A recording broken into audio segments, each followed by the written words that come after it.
When I hear about becoming a skills-based organization or being a skills-based organization, this is very much saying, I'm not going to hire you, DART, because of your current job title. I'm not going to hire you, DART, because of your PhD. It's starting to look beyond what has been traditionally leveraged, which is prior job titles, prior employer, any degrees or certs that you may have. I almost think about this as the shift from potential to impact. Like, what have you already done versus what might you be able to do based on a title or a degree? What are the skills and experiences that you actually have, regardless of where you went to school and where you've worked before? Welcome to the Work for Humans podcast. This is Dart Lindsley. Talent marketplaces or opportunity marketplaces, whatever you want to call them, anyone who's been in HR for any amount of time has tried to implement a way for employees and work to find each other in creative ways that are beneficial to both. Some have been successful, but most have not. What makes the difference between success and failure? Heather Yurko is a seasoned talent strategist who's implemented talent marketplaces in 2 different Fortune 50 companies. She's provided them with platforms to source internal talent to solve business problems as they arise in real time. She holds an MA in organizational development from Columbia University Teachers College and has been building people, processes, and organizations for more than 20 years, working with companies like Cisco Systems, Facebook, and MasterCard. In this episode, Heather and I discuss the benefits of implementing internal marketplaces and how these marketplaces improve employee satisfaction and retention, workplace sustainability in a post-pandemic world, the meaning of skills-based management, which is a very hot topic these days, the reliability of skills assessments in employee hiring, specialization versus generalization in the modern workforce, and much more. All right, as always, be sure to subscribe to Work for Humans wherever you listen to podcasts. And now I bring you Heather Yurko. Heather Yurko, welcome to Work for Humans. Thank you. It's fantastic to have you on the show. Years ago, we worked in the same building at Cisco Systems, and we were sort of in different cubes, and every so often we'd run into each other and just talk really fast, briefly about what we were doing, but it was kind of parallel play. We were always doing something kind of adjacent, but not exactly the same thing. You're a deep practitioner in the field of talent, and in particular, for instance, talent marketplaces and things like that. And so I want to get into the current state of that part of the business. And I want to talk about how's it evolving, how's it going, what's happening. You've worked a lot on workforce sustainability. What is that? It is one of those soup phrases, isn't it, Dart? It just feels like a phrase that gets thrown out there. So what I will speak to is just my own personal experience with it. When I start thinking about workforce sustainability, I really think about it in 3 different ways. It's really the sustainability around work itself, the workforce, the people, and the workplace.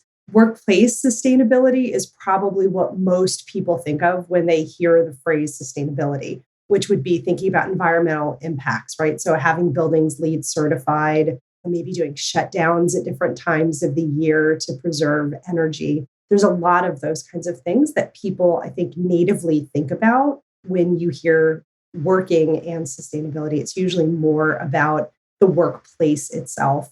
The 2 areas that I'd like to focus on a little bit more are the actual work and what does it mean to have sustainable work and a sustainable workforce. In both of those cases, what we're generally focused on is thinking about how are we creating work that keeps people in the workforce. And so a lot of what this may look like would be including well-being aspects into how we bring ourselves to work, ensuring that the work that we're doing is manageable, it's not overwhelming, ensuring that we are providing learning and development opportunities for people so that they can continue to grow and shift their careers as new technologies are being presented and made available to us, as different business needs start to change, as we have new generations coming into the workforce that have different needs in the way that they see work-life balance.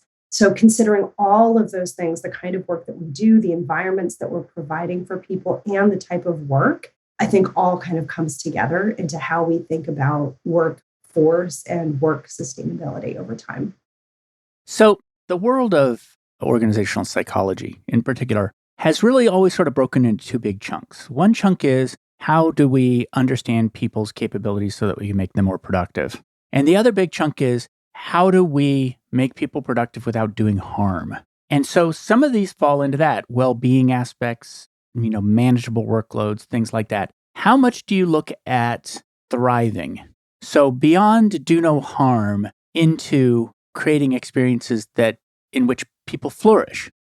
In a best case scenario, I would say that is what we're trying to do. It's a balance of these things with talent marketplaces, right? We're trying to, from a business perspective, that's where you're going to focus on the productivity, right? How are we leveraging the people that we already have, the hidden talent, the hidden skills that exist in every organization, and bringing them to the forefront to help us meet those business needs in a timely manner? It is so much easier to reach out to somebody inside your organization who knows your culture, knows your customers, knows how to get things done, than it is to go try and hire an external consultant, bring them in. And then there's so much time spent trying to get them up to speed and help them understand. Whereas you could just reach out to your own employees and really be able to deliver value pretty quickly.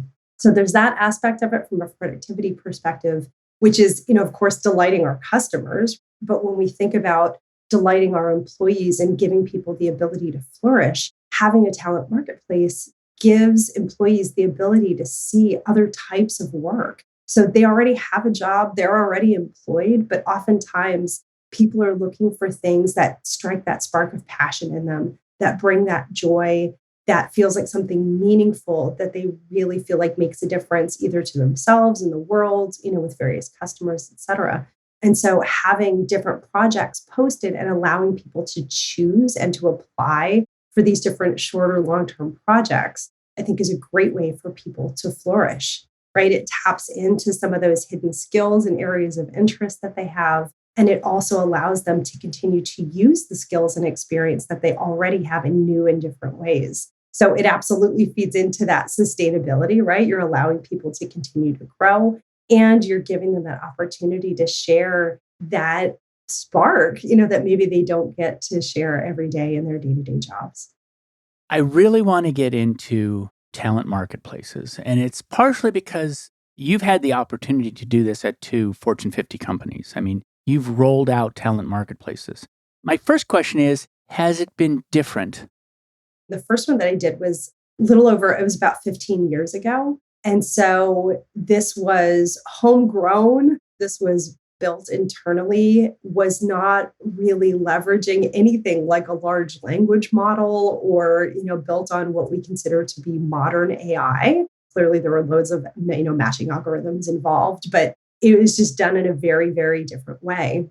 At that time, there was a very specific business need that we had, which was we were really divesting in different parts of the business, but we had incredibly talented, valuable employees that we didn't want to just let go. And we said, there are all these new areas of growth that we are looking to go into. What if we could leverage the skills and expertise of those employees, maybe in some new and different ways? So that's when we really started to get into looking at fungible skill sets, right? Like who has skills and experiences that really could translate maybe into some new and different areas. And so this was the first time that we had approached this. There was a lot of excitement around it in areas like program management, analytics, right? Like areas that everybody thinks of as being like highly fungible, right? Like those are skills, leadership, where you can move people around pretty easily. Where there was a lot of concern was in some deep technical expertise, where it was like, hey, are we really going to be able to move some of our real deep engineers into some new and different areas? And we did find that, yes, we were absolutely able to. I think we broke a couple of myths around that at that time. But that was really looking at jobs. So it was like, this is a full-time job. We're moving, talent that we have out of roles and areas that we're divesting in into roles in areas that we're investing in. That was one of the bigger, I think, shifts for this one.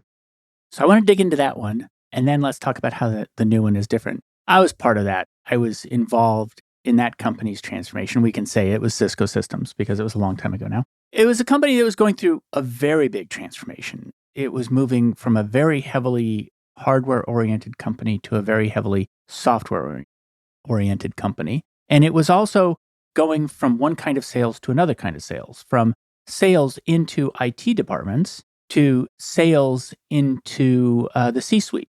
And so these are enormous transformations. It's hard to overstate the challenge of transforming a sales force. Different relationships, different vocabularies, different cultures in an IT organization versus the rest of the C-suite. So I'm interested in the fact that you broke some myths, because going from hardware to software, of course it is a set of different technical skills, but it's also a different identity. And when a company is transforming enough, it's not just what people can do, it's actually what they want to do. I've seen recruiters, for instance, in a downturn moved into HR organizations and just die because that's not their identity. So let's talk about breaking some of those myths. Did you find that people could make that transformation? I think it's exactly to your point, Art, if they wanted to. And that was a lot of what we found was, we tried to do a lot of upfront matching as people were going into conversations about areas of the business being divested in. They were going through limited restructures. And a lot of it was a conversation that was like, hey, this role, this department, this area is going away. However, here's a job offer. We really had a number of those. And I want to say, and forgive me because it has been a long time, but I think it was close to 700 to 800 people that we went through that process with, where it was, hey, you're losing your job and here's a new job, which was an incredible thing for people to consider. But again, not everybody decided that that was what they wanted, even if we thought the skills were really closely matched. So a lot of it does come down to that desire. Outside of that, with some of the engineering teams that I led, I had people who had been very, very dedicated to Oracle platforms and to being, C engineers that ended up becoming Scrum Masters that took a whole different skill set because it was something that they were interested in and they could see how the experience that they had had and the way that they had thought and worked in the past could be applied. So I've seen some really radical transitions with people over the years. But to your point, a lot of it really does have to do with what they want to do and how far they want to push the skills and expertise they have and how they want to spend their time doing the work. I can put that number of 600 in context, which was that these were 10,000 person reductions in force. So, these were large events, and that's a large percentage of one of those. That's a pretty big chunk. I'm interested in the phrase talent marketplace. And the reason I am cautious about that phrase, I'd like to see it as an opportunity marketplace as opposed to a talent marketplace. And this has to do with my management philosophy, which is I'd like to see this as us presenting opportunities and there being a marketplace for those opportunities as opposed to people being marketed. You call it a talent marketplace. Is there a reason why you call it that instead of an opportunity marketplace? What's really interesting, Dart, I'm sitting here laughing to myself because I do not call it a talent marketplace. It's generally, that's what it's called in industry, right? So if you go and search talent marketplace, it's usually like an internal talent marketplace or a talent marketplace. Inside of any organization, I would never refer to it as a talent marketplace for a number of reasons. Just the fact that we're talking about marketing people, to your point, I do not like that. Or we're trading people. And it just all of it feels very wrong and somewhat problematic. So to your point, I absolutely refer to it as an opportunity marketplace. And as our platform, it's a career development platform. That's really how I talk about it with people. And it's an opportunity marketplace for people who are posting opportunities. And so when we think about that, I think you are spot on. As far as, how do we talk about this with people? It really is an opportunity for you to grow and develop. If you are out searching for opportunities, if you're posting opportunities, it's a way for you to find the talent that you're looking for. And that could be either somebody to work with you on a given project, or it could be, hey, I want some guidance from somebody or some information in an area where maybe I'm not an expert. Yeah, which expertise finders as a component of this, I think are a very powerful tool. I often sort of disparage skills-based matching efforts, but when it comes to having the ability to find experts when you need them, just for a half-hour call, I have found that to be incredibly powerful inside companies. You see it going all the way from moving jobs all the way down to expertise finding for a half-hour conversation or mentorship or any of those sort of levels of engagement. Absolutely. So, some of the different opportunities that we offer right now are really connecting people either to mentors to those experts, and that could be for a half-hour conversation, or it could be for a 6 month engagement. I've had both happen for myself personally. There have been folks straight out of university that came into the organization that are doing consulting with clients on blockchain. And I was super curious just to hear, what do we talk to them about? And so, like, I can just find people, reach out to them and say, hey, tell me about what do you do all day long? What are the conversations that you have? So there's those kinds of engagements all the way to, some relationships that I've had with folks where they've reached out and said, hey, I'm really trying to figure out a new pathway for my career. Will you work with me over the next, whatever? So, and in some cases, it was 6 to 8 months in helping them really shift and refine what it is that they wanted to do with their career because they were just at a crossroads. So it really has been a combination of those things.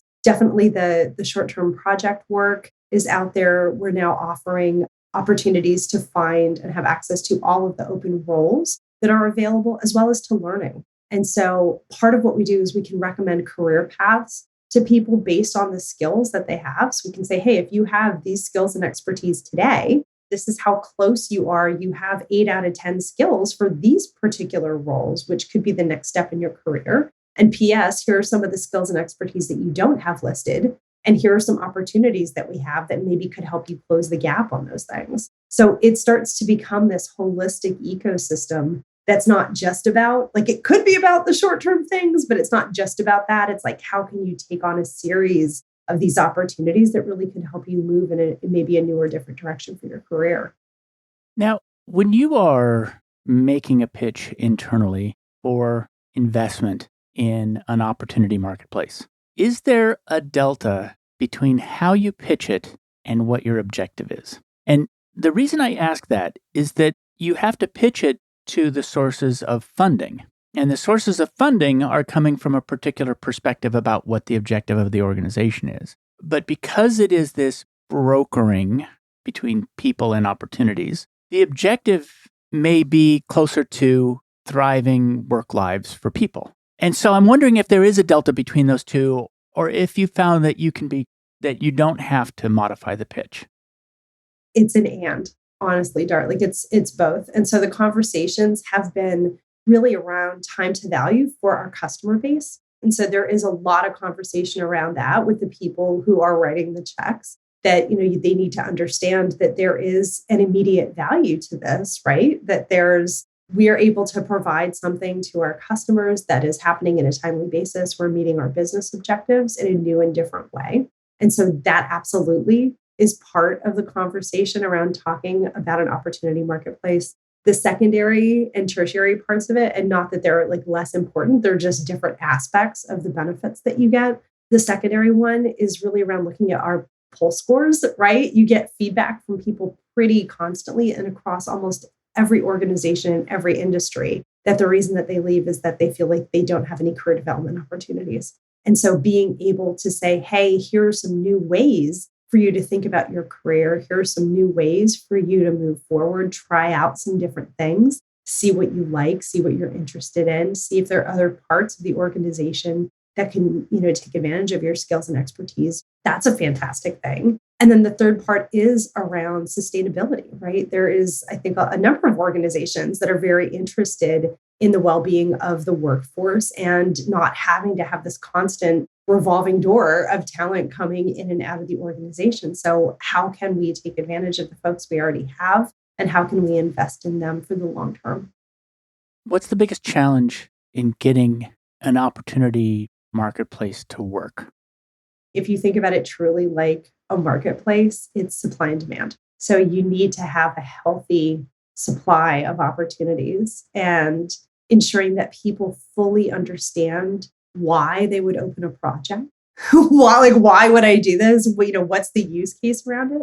So really helping people understand that, you may not always have all of the talent that you need, all of the skills and expertise that you need inside of your own organization, but you probably have it somewhere in a large organization. So how can you tap into that? How can you find that? And so a lot of it was thinking about how do we educate people to learn that, you don't have to be a people leader to open a project. I could be straight out of university and could be looking for somebody to help me put together a pitch on something. And who in the organization maybe has the right skills for data visualization or is great at putting together PowerPoints or good at comms or, maybe could guide me on presentation skills. So any of those other things, thinking about how you take the work that needs to get done and break it down into those component tasks, break it down into the different skills and expertise that would be needed to really make something like that come to life. There's an art and a science to that. And so part of it is helping people understand, number one, the why, why would I open a project? Part of it is, very selfishly, I need to get this work done. The other part of it for some of our more senior people leaders is, hey, this is a great way for you to build skills inside this organization. Don't just assign things to the same people that you assign things to all the time. Really take this as an opportunity to democratize access to opportunity. Like get these things out there and let people apply, let people show you what they're capable of. And it gives them the ability to grow at the same time as well.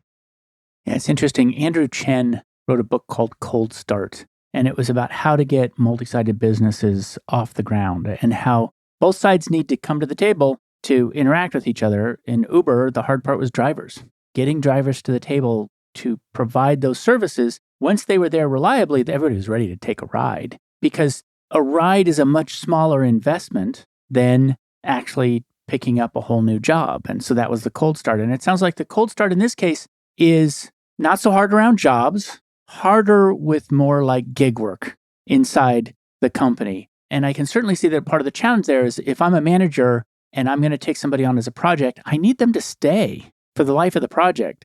I actually used the talent marketplace that you had created at Cisco, and they didn't. And so I was very reluctant to go back. But mostly, honestly, I blamed myself for not being able to get them to stick because I wasn't able to keep them engaged in the project. But I can see that that's a tricky sort of level of this. There's a cold start problem there. But down at the expertise level, it probably gets easy again, which is if somebody just wants a half hour, it's a low risk thing. I can talk to anybody for half an hour. How has it changed? We were in a context where the company was taking a very serious right-hand turn toward a new business model. How's your current job different?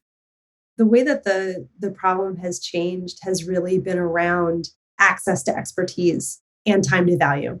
Like that has become the problem to solve. How do we partner in a way that we're providing solutions to customers very quickly? And so that is the aspect that I think has really become the impetus for why you would want to open different projects, right? If I don't have all the expertise in my team, that's definitely one reason why I might want to try to find folks. The other, I think pretty obvious one is just funding, right? We don't have all the money that we need to hire all the people we want or get every last consultant that would, make our work go exactly the way that we, envision it sometimes. And so being able to work with what we have in a way, I think is another really strong reason for us to be able to say, hey, we know that we have incredible talent all over the world. Why aren't we tapping into this in a way that maybe we haven't thought about before? And I think that is one of the big fundamental changes was just the approach, right? Whereas last time the approach was like, hey, we're going after jobs first and like shifting people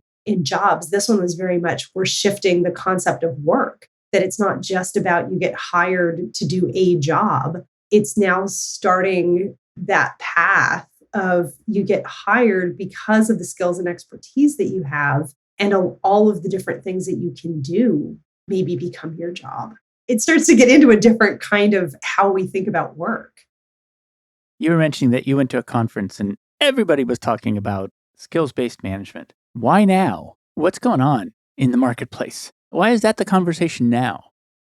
I wish I had a succinct answer for why now. I do think because it feels like there's a shortage, right? There has been this ethos kind of out in industry, I think for the last probably 4 years. There's a talent shortage that employees are the ones that are in charge, right? Because they're the ones that are getting to decide where they get to work. That has started to peel back a little bit over the last year and a half, where employers are feeling a little bit more bold, as far as what wages they're going to offer and what benefits they're going to offer. So I think we're starting to get a little bit more of the balance again. But what we're seeing is, I think, a lot of people saying, I can't get the skills and expertise that I need. There's such strong competition, especially in technical spaces, that I think people are really starting to get creative on how do we share talent. And maybe that's even across organization. There have been some bold conversations around that I've heard recently too. I don't even know what it means. Like, I'm not even sure people who use the word know what it means. When they say, oh, we need to do skills-based management, I don't really understand what that means. So maybe there's a range of meanings that we can discuss, but how are you hearing it? Absolutely. When I hear about becoming a skills-based organization or being a skills-based organization, this is very much saying, I'm not going to hire you, Dart, because of your current job title. I'm not going to hire you, Dart, because of your PhD. I'm not going to hire, right? It's like it's starting to look beyond what has been traditionally leveraged, which is prior job titles, prior employer, any degrees or certs that you may have. So those things are great. And there's a whole other way to start thinking about this. I almost think about this as the shift from potential to impact. Like, what have you already done versus what might you be able to do based on a title or a degree? Part of this is really tied in to some inclusive conversations, right? We want to go beyond just who has the ability and the funds to go to college and get a degree, or who has the pedigree or knows the people that work at some of these big fancy companies. They could get that job because of the network that they were born into. I think part of it is also that, and saying, hey, we want to have something that is a level playing field, which is what are the skills and experiences that you actually have, regardless of where you went to school and where you've worked before. I mean, there's certainly this true thing that a lot of the large labels that people can get are also filters. So I went to an Ivy League. That's a filter. I worked for Facebook. That's another filter. Because I worked for Facebook, I could go work for Apple. That's another filter. And you get this more and more sort of, well, it's lazy for one thing, which is if I'm a recruiter and I'm looking for somebody, I'm going to go, let's see who's new from Facebook, right? Because I know that'll be an easy sale inside the company. Or I had one hiring manager who said, just find me more people from Caltech, would you? Because that was his alma mater. So the idea is that we can look past those big labels and we can see the true potential that people have based upon skills. And the impact, right? It's not just based on, what we think they're going to be good at. We can actually test and assess, right? We can assess for skills on some level, and you can talk about the validity of all the different tests, but there's some idea or some heuristic around being able to test for skills and expertise, whereas you can't test a degree. It's like you got the degree, great, but what does that mean? What impact are you able to bring to the organization based on that? When you're working with HR departments and leaders, this is actually a follow-on question to how do you sell it to one side versus the other. But there is still this question of how do you wish HR leaders and C-suite thought differently about this problem space? What's interesting is that in my current experience, the business leaders get it. The business leaders absolutely get it because some of them have seen firsthand how they can access the talent that they need and create these massive dynamic project teams to get unfunded work that they want to have done. That has been, it's like, I don't need to sell that. You know what I mean? Like they're experiencing that firsthand and they're saying, this is amazing. There have been some incredible testimonials where people, have leveraged talent that's hard to find and, are hard to hire and really brought to bear some incredible insights on, on some projects that really would never have seen the light of day without that. So that part is great.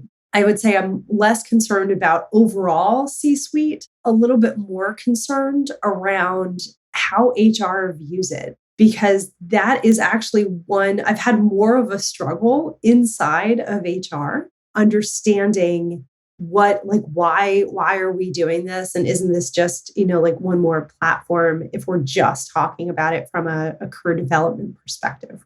So it's like, well, we have all these learning courses, we have all these other things, and so a lot of that really is around getting into more of the theory of adult learning, right? Like, not everybody learns by sitting in a classroom. Some people learn by talking. Well, that could be mentoring. Some people learn by doing things hands-on. Those are what some of the short-term projects offer. And yes, there are still the ability to match to various courses and online videos and books and all those kinds of things as well. But that aspect of helping people understand that, yes, this is a great way to continue to grow and develop. Where the power really lies is in the data. And that is sort of the next phase of where I think a lot of these marketplaces are going to go, is the information that you start to gather around the skills. And again, they're all self-reported, but you can verify them through assessments. The skills and expertise that are being reported by people in the organization,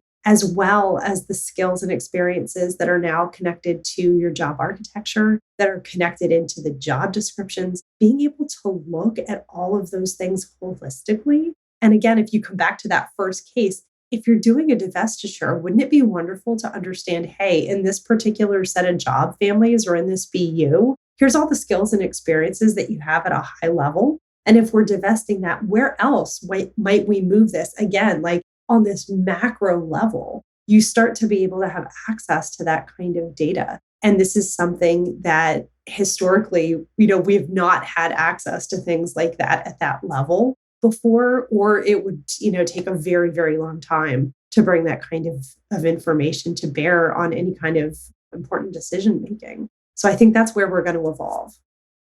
How far have you seen it get? The integration of a common skills taxonomy across all of the different use cases. So there's the use cases you're describing, there's hiring, there's project allocation and finding and matching, there's expertise finding, there's career development, there's job profiles, there's all these different things, right? All of which could share a common skills taxonomy. How far have you ever seen it get?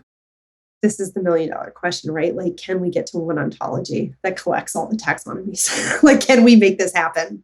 And there are absolutely companies out there right now today working on this problem. That it's like, can you get inference around skills? Can you have this common thread that, regardless of what you're pulling from, say, your LMS or your LXP and your HRIS and whatever else, if you have a talent marketplace or an opportunity marketplace, like, can you bring all of this information, your employees' resumes all together and start looking at this holistically? And there are a number of companies out there that are working on this right now today. I don't think anybody has gotten it fully nailed, but there are definitely companies like TechWolf and Gloat and Eightfold and Fuel 50 and Workday. And like, people are absolutely working, they're looking at this across the board and trying to make sure that there is this common set of understanding, regardless of where you're getting your data from. I think we could have said that 15 years ago, too. It's a little bit like fusion. It's always 30 years away, or it's always a few years away. I mean, it's a really, really hard problem. I personally feel like it's one of those treadmill problems for HR, which is there's this carrot and there's this treadmill, and we can keep walking toward that carrot with the idea that, oh, if only I could get that carrot, which is this fully integrated thing based upon common terms. And where does the energy from the treadmill go? It largely goes to consulting companies who are selling treadmills.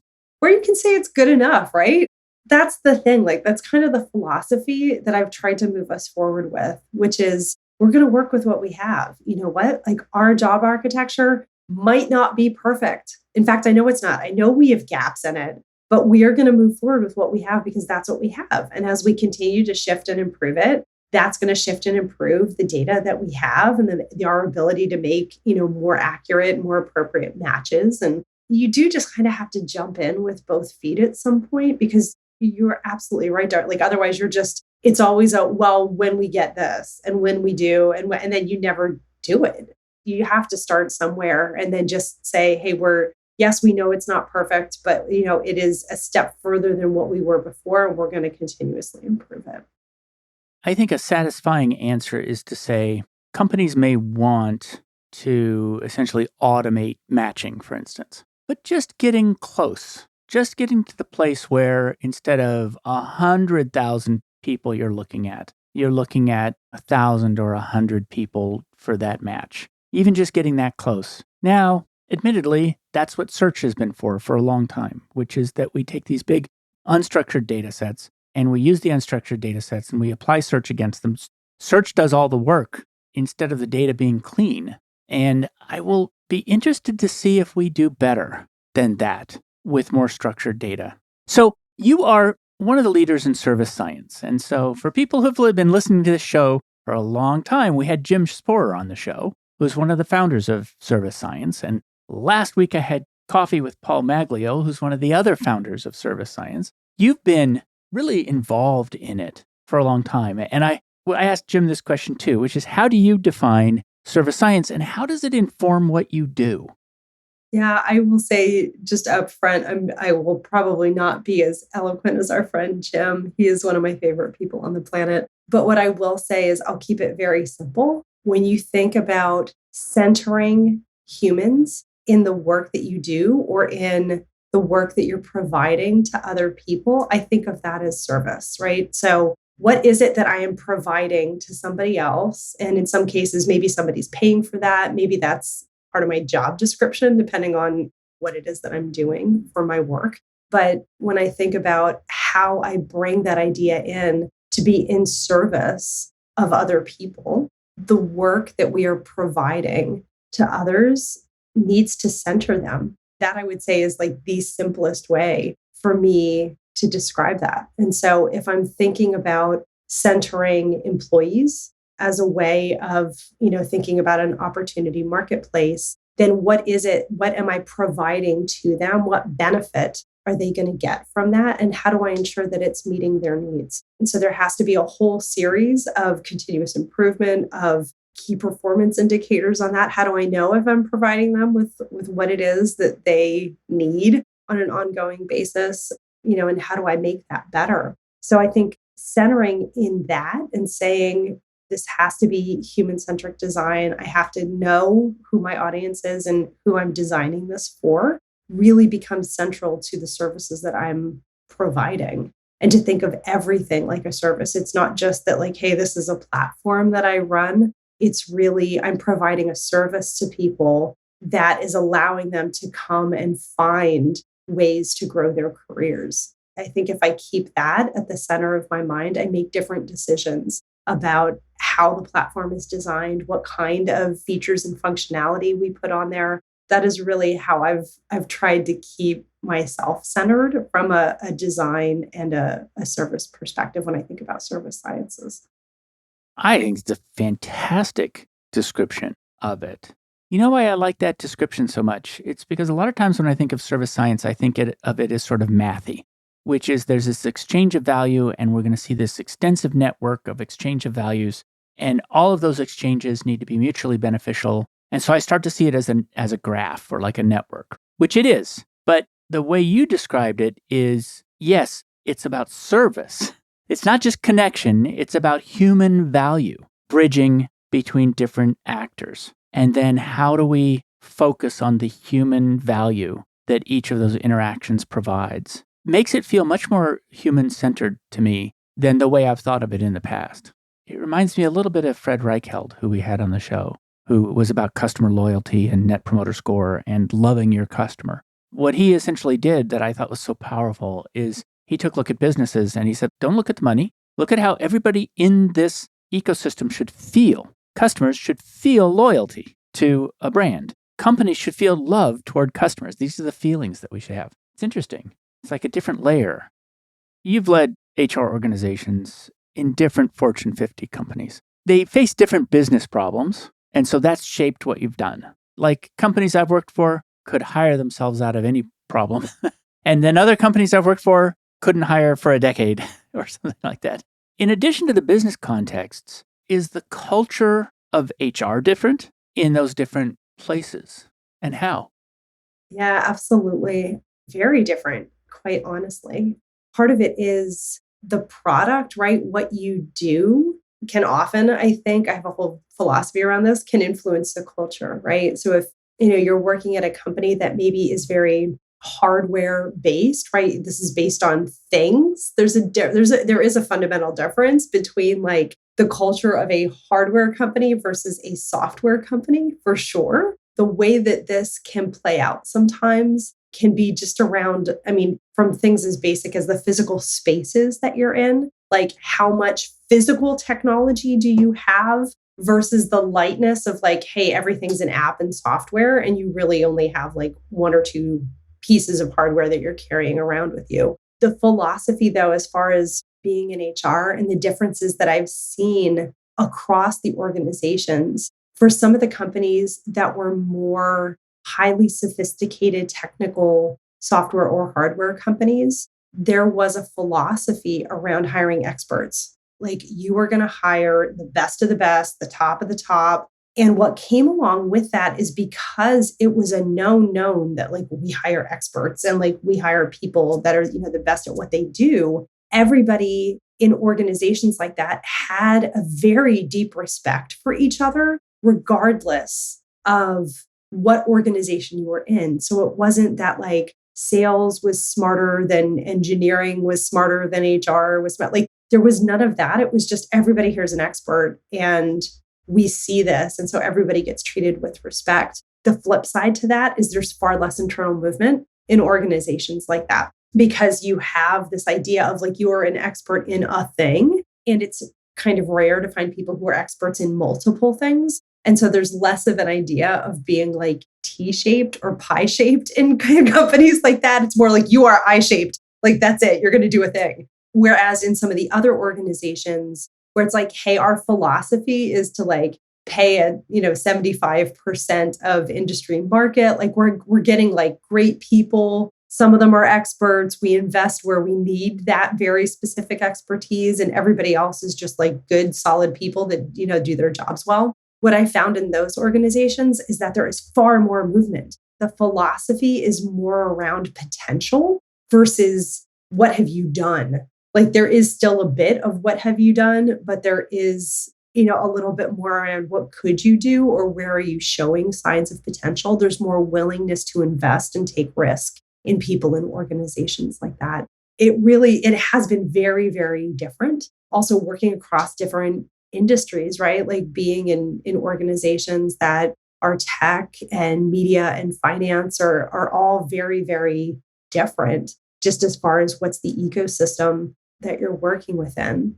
Levels of, concern around data privacy have been high in all of them, and how that plays out, with people and what gets shared and what doesn't get shared. Also, I think tends to shift inside the culture as well. You mentioned T-shaped employees.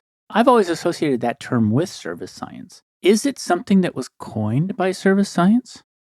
I believe it came out of the University of Virginia. I could be really wrong about that turn, so I'll need to check that out. But yeah, the idea of having this like depth of expertise in one area, but then also, breadth across many different areas was something that I think was starting to emerge. I could have my history wrong, but I think it was like in the 60s and 70s that there started to be this concept of like having that breadth. Like that's a little bit of where the emphasis around liberal arts education really started to come from, right? It was like, hey, you need to know more than just this one thing. You need to understand how this one thing applies to the rest of the world. But I still don't think there's tons of people that apply that in the way that they do their jobs, right? That they take on roles in multiple different industries or different organizations and think about, how their skills might be used in different ways, and then bringing that expertise and that empathy from the other parts of the business into the work that they're doing,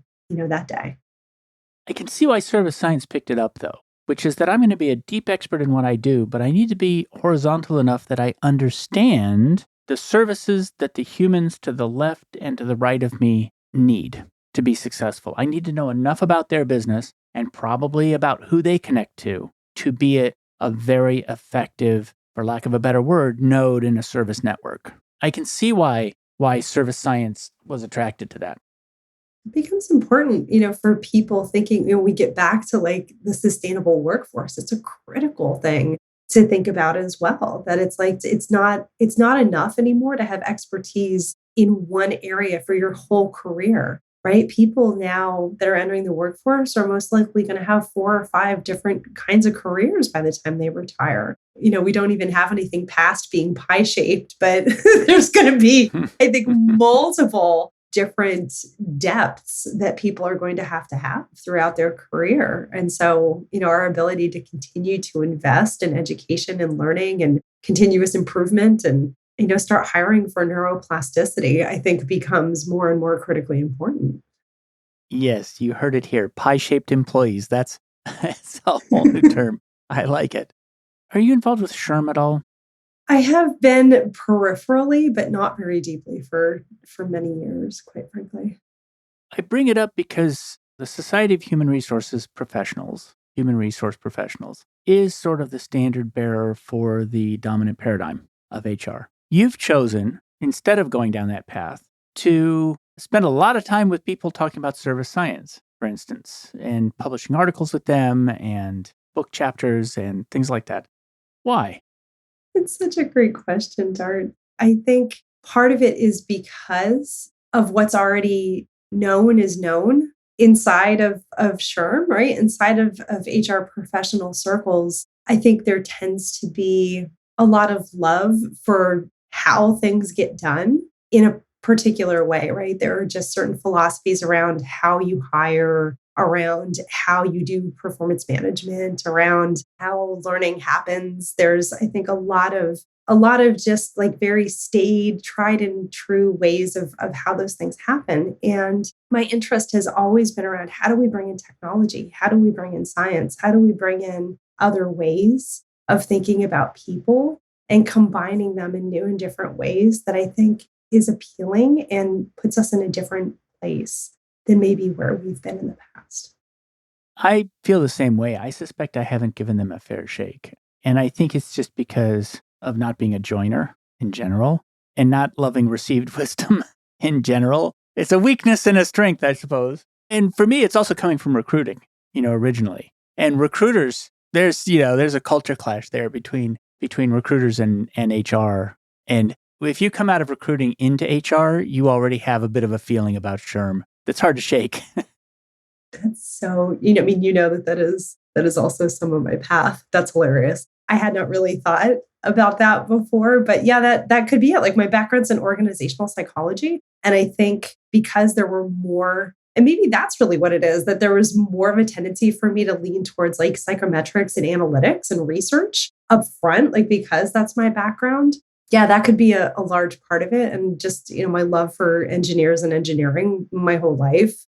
I think it was those things combined have just kind of make me go, yeah, but it's not like, yes, the people, and look at all this cool stuff over here that you can bring to the people, right? And think about things in a different way. I think that really has been my interest in definitely in working with ISAP. And honestly, somebody who I've seen do this really well is the Josh Bersin organization. Like Bersin has done a lot of fantastic research that is very much on a macro level that can bring in a lot of the more sciencey and statistical parts to the human aspect. And that is something that's just always been very appealing to me. I've said my whole career has really sat at the intersection of people, process, data, and tech. And the people is always first, but the rest of it is also, equally important there. Now, I have argued that every time a person is represented in a system, they become less human. The argument goes that every person in a company is bigger than the whole company. They're more complicated, they're deeper, they're richer, because humans just are. And yet, we're going to try to manage them or help them by representing humans in systems that are going to have a resume's worth of data. At best, I'd like to ask what you think about that, because you're struggling on that boundary, striving on that boundary as well. Yeah. How do you reduce a human down to 72 keywords? I mean, you can't. It is less than a microscopic representation of who they are. So I think there are ways for us to leverage technology to help make things easier for people. There are ways for us to leverage process, maybe to make things a little bit more consistent, repeatable, expected for people. There's a way for us to leverage data to be able to make the right decisions. And again, maybe that influences some of the technology or some of the process for people, but you have to keep the people at the center of that. I have a good analogy for this. I might have to stop saying that quite so stridently as I have in the past, which is that a compass doesn't tell you very much about the world. It's a single-dimensional measure of something. And yet, even though that's true, it helps you move around in that world. So it's possible to have technology that is oversimplifying what's going on and yet is useful in navigation. It's a tool. You need more than one. Not everything's a hammer, but it's true. Hopefully, if we're designing it correctly, it's giving us at least a little bit more than what we had before, making things slightly better, right? As long as it's doing no harm. I'm very much of the do no harm philosophy. As long as it's not doing harm, hopefully it's a tool that we can leverage under the right circumstances. Now, I ask this question at the end of every show. What do you hire your job to do for you? Your job hires you to do something for it. What do you hire it to do for you? The job that I have right now, I have hired to fulfill me through helping others. It's very important to me, is to help make connections to pay it forward for all of the people that have helped me move through this world in a useful way, in a healthy and happy way. And so any job that I have has to give me the ability to do that for other people. And so the job that I have now allows me to do that. And I'll add, allows you to do that on the inventive edge of things. So it's to help others, to pay your debts to others, to people who have helped you, and to dance on the edge of what's possible and new. It's based upon our conversation. What does your job cost you? It costs me time away from other hobbies. So the creativity that I get to express is more often than not, through my work versus other things that I would be doing outside of work, like making jewelry or cross-stitching or doing other things like that. That is the cost. I like that you phrased it as other hobbies. This is my paid hobby. This is my paid hobby. And it takes me away from some of my unpaid hobbies, but they're still all hobbies. I like that a lot. Where can people find you or learn more about you or your work, or ISIP, which is the International Society of Service Innovation Professionals, just because we've said ISIP a couple of times? What are good places for people to go? People can find me on LinkedIn at Yurko. That's the easiest way to find me on LinkedIn. And you can definitely learn more about ISIP at issip.org. Great information there, just around service sciences in general. You can certainly, if you put Talent Marketplace in your favorite search engine, you will find all kinds of information around all the different opportunity marketplaces that are out there and what different organizations are doing. This is definitely a pretty strong movement. Same thing with, becoming a skills-based organization. Lots of great, robust conversations being had right now. No one has the answers. No one has it figured out, but there are a lot of people trying to figure it out. So there are great groups and people that you can meet who are all on this journey together. Thank you very much for coming on the show today. Thanks so much for having me, Dart. Thanks for joining me for another episode of Work for Humans. If you enjoyed this episode, please give us a 5-star rating wherever you listen to podcasts. And share the show with one person you think would get value from it. Believe it or not, this really helps us grow the show and reach more people who want to build the kind of work that people really want. As always, thank you to my producer, Jason Ames at Ninth Path Audio, for his insights into content and his high standard for quality. Final note, the opinions shared here are my own and not the views of Google or Cisco Systems. Thanks again for listening. See you next time.